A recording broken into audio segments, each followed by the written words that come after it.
जय हिंद दोस्तों, क्या हाल है। स्वागत है आप सभी का आपके अपने चैनल मोबाइल पर स्टडी में। दोस्तों, आज की यह वीडियो आप लोगों के लिए बहुत ही ज़्यादा इम्पोर्टेंट होने वाली है, क्योंकि आज की वीडियो में आपके जो 9 नंबर हैं वो बिल्कुल पक्के होने वाले हैं।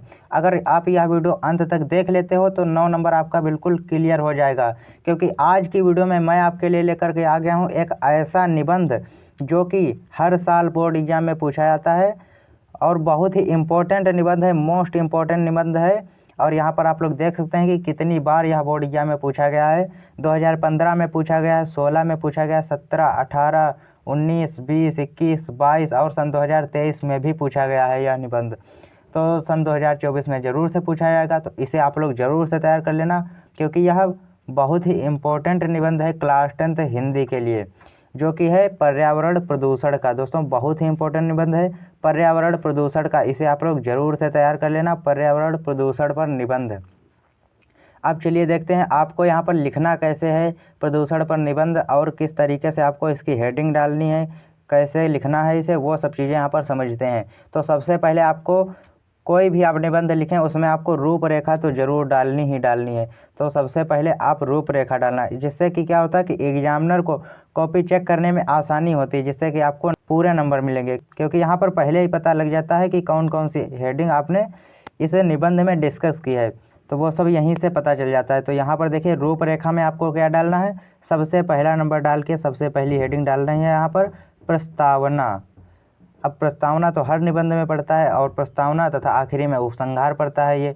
अब बीच की हेडिंग आपको कैसे लिखनी है वो बताता हूँ यहाँ पर। दूसरी हेडिंग यहाँ पर पड़ेगी प्रदूषण का अर्थ, यानी कि जो प्रदूषण पर निबंध हम लिख रहे हैं उसका अर्थ क्या है। फिर तीसरा है प्रदूषण के प्रकार, यानी कि यह कितने प्रकार का होता है। अब इसमें आप प्रदूषण के प्रकार भी लिख सकते हो, वायु प्रदूषण, जल प्रदूषण और ध्वनि प्रदूषण। तो इतने प्रकार के प्रदूषण होते हैं, यह भी इतनी हेडिंग आपकी इसमें पड़ेंगी, तो वो भी आप यहीं पर लिख सकते हो।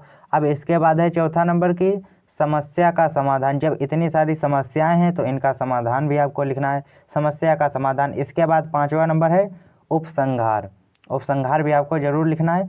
तो इतना आपको रूपरेखा में लिखना है, इसी तरीके से अच्छी अच्छी राइटिंग में आपको लिखना है, जिससे कि आपको पूरे नंबर मिले।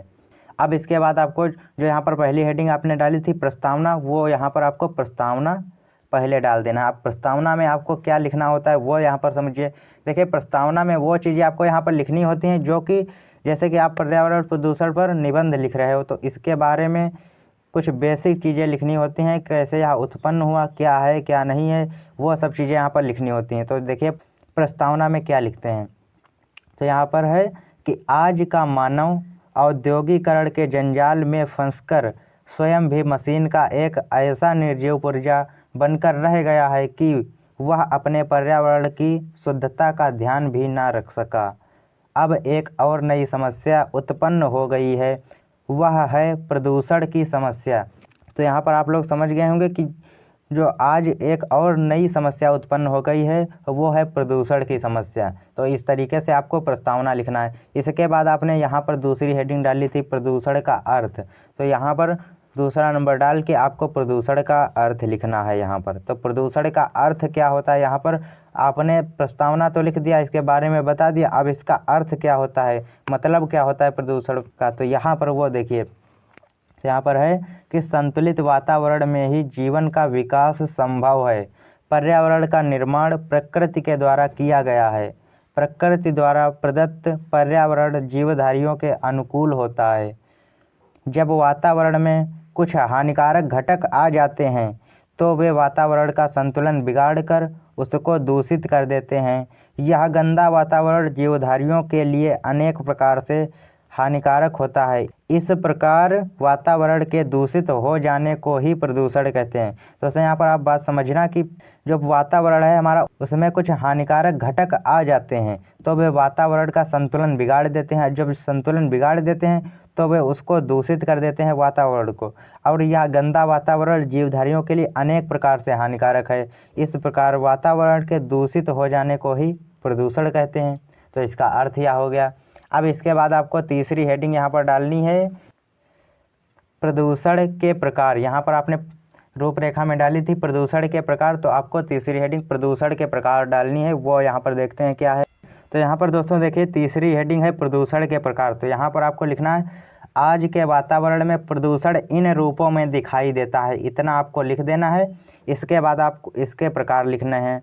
तो इसके प्रकार में पहला नंबर है वायु प्रदूषण का। वायु प्रदूषण क्या है इसके बारे में आपको बताना है। वायु जीवन का अनिवार्य स्रोत है। प्रत्येक प्राणी को स्वस्थ रूप से जीने के लिए शुद्ध वायु अर्थात ऑक्सीजन की आवश्यकता होती है, जिस कारण वायुमंडल में इसकी विशेष अनुपात में उपस्थिति आवश्यक है। जीवधारी सांस द्वारा ऑक्सीजन ग्रहण करता है और कार्बन डाइऑक्साइड छोड़ता है। पेड़ पौधे कार्बन डाइऑक्साइड ग्रहण कर हमें ऑक्सीजन प्रदान करते हैं। इससे वायुमंडल में शुद्धता बनी रहती है।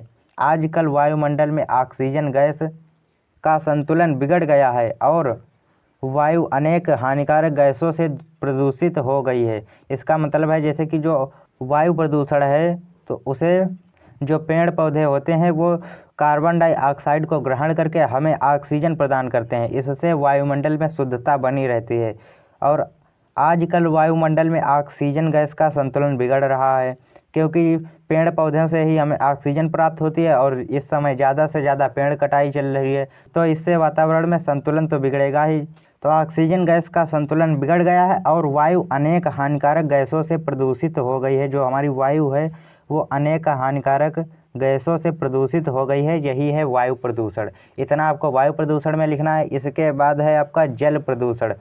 तो इसमें जल प्रदूषण क्या है वो देखते हैं कि जल को ही जीवन कहा गया है। जो जल है उसे ही जीवन कहा गया है। आजकल प्रदूषण इतना बढ़ रहा है कि जल भी दूषित हो रहा है। इससे भयानक बीमारियां होती हैं, जिससे लोगों का जीवन खतरे में पड़ गया है। जो जल है उसे ही जीवन कहा गया है। आजकल प्रदूषण इतना बढ़ गया है कि जल भी दूषित हो गया है। जिसे जीवन कहा गया है वो भी प्रदूषित हो गया है। इससे भयानक बीमारियां होंगी। जब जल ही जीवन है उसे ही हर जीवधारी ग्रहण करता है और जब जल दूषित होगा तो उससे भयानक बीमारियां तो होंगी। तो भयानक बीमारियां होती हैं जिससे लोगों का जीवन और भी खतरे में पड़ गया है। तो इसी तरीके से आप जल प्रदूषण को भी लिखेंगे। तो यहाँ पर ज़रूरी नहीं है कि जो मैंने यहाँ पर आपको बताया है वही आप लिखोगे। आप यहाँ पर बना कर भी लिख सकते हो। जल प्रदूषण, ध्वनि प्रदूषण, ये तो सब हमारे वातावरण में आसपास की ही चीज़ें हैं, तो इन्हें आप बना कर भी लिख सकते हो अगर आपको एग्जाम में याद ना रहें तो। अब इसके बाद है ध्वनि प्रदूषण। तो ध्वनि प्रदूषण क्या है वो यहाँ पर देखते हैं कि ध्वनि प्रदूषण भी आज की नई समस्या है। इसे वैज्ञानिक प्रगति ने पैदा किया है। मोटर कार, ट्रैक्टर, जेट विमान, कारखाने तथा लाउड स्पीकर ध्वनि प्रदूषण उत्पन्न करते हैं। जो ध्वनि प्रदूषण है वो आज की एक नई समस्या है। इसे वैज्ञानिक प्रगति ने पैदा किया है। मोटर कार, ट्रैक्टर, जो कारखाने हैं, लाउड स्पीकर हैं, इससे जो ध्वनि उत्पन्न होती है बहुत ही तीव्र ध्वनि, उससे से ही ध्वनि प्रदूषण उत्पन्न होता है। इससे कि अनेक बीमारियां होती हैं, जिससे कि व्यक्ति को मानसिक बीमारी हो सकती हैं, जैसे कि चिड़चिड़ापन और अधिक क्रोध होना, और इससे बहुत सी मानसिक बीमारियां हो सकती हैं। अब यहाँ पर दोस्तों आपका ध्वनि प्रदूषण भी हो गया। अब इसके बाद आती है आपकी हेडिंग। अब इसके बाद चौथी हेडिंग है समस्या का समाधान। जब इतनी सारी समस्याएं हैं, ध्वनि प्रदूषण, जल प्रदूषण, वायु प्रदूषण, इतनी सारी समस्याएं हैं प्रदूषण की, तो इस समस्या का समाधान भी होगा। तो इस समस्या का समाधान क्या है वो यहाँ पर देखते हैं। तो यहाँ पर है वातावरण को प्रदूषण से बचाने के लिए वृक्षारोपण सर्वश्रेष्ठ साधन है। जो वातावरण है उसे प्रदूषण से बचाने के लिए वृक्षारोपण यानी कि अधिक से अधिक पेड़ लगाना ही सर्वश्रेष्ठ साधन है। दूसरी ओर वृक्षों के अधिक कटाव पर भी रोक लगाई जानी चाहिए। कारखाने और मशीनें लगाने की अनुमति उन्हीं लोगों को दी जानी चाहिए जो औद्योगिक कचरे और मशीनों के धुएं को बाहर निकालने की समुचित व्यवस्था कर सकें, ताकि प्रदूषण खत्म हो सके। जो यहाँ पर कारखाने हैं और मशीनें, उन्हीं लोगों को लगाने की अनुमति दी जानी चाहिए जो औद्योगिक कचरे और मशीनों के धुएं को बाहर निकालने की समुचित व्यवस्था कर सकें। तभी पर्यावरण से प्रदूषण को खत्म किया जा सकता है। अब इसके बाद आखिरी और लास्ट हेडिंग है यहाँ पर, पांचवी हेडिंग, उपसंहार। तो उपसंहार यहाँ पर क्या है वो देखिए कि प्रसन्नता की बात यह है कि भारत सरकार प्रदूषण की समस्या के प्रति जागरूक है।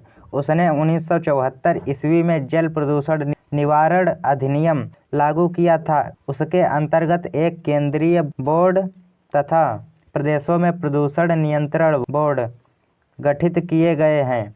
इसी प्रकार नए उद्योगों को लाइसेंस देने और वनों की कटाई रोकने की दिशा में कठोर नियम बनाए गए हैं और यह संकल्प लें कि जीवन में आने वाले शुभ अवसर पर एक वृक्ष जरूर लगाएं।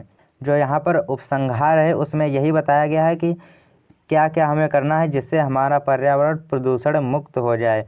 तो यहाँ पर नए उद्योगों को लाइसेंस देने और इसके लिए वनों की कटाई रोकने की दिशा में कठोर नियम बनाए गए हैं और यह संकल्प भी आपको लेना है कि जीवन में आने वाले शुभ अवसर पर एक वृक्ष जरूर लगाना है जिससे कि पर्यावरण को प्रदूषण से बचाया जा सके। तो दोस्तों यही उपसंहार था और यही पर्यावरण प्रदूषण का निबंध था जिसको आपको इसी तरीके से आपके बोर्ड एग्जाम में लिखना है और जिससे लिखने पर आपको पूरे 9 नंबर यहाँ पर मिल जाएंगे अगर इसी तरीके से आप लिखते हो तो आई होप कि आपको निबंध अच्छे से समझ में आ गया होगा। वीडियो अच्छी लगी तो वीडियो को लाइक करें, चैनल को भी सब्सक्राइब कर लेना। मिलते हैं आपसे और किसी नेक्स्ट वीडियो में।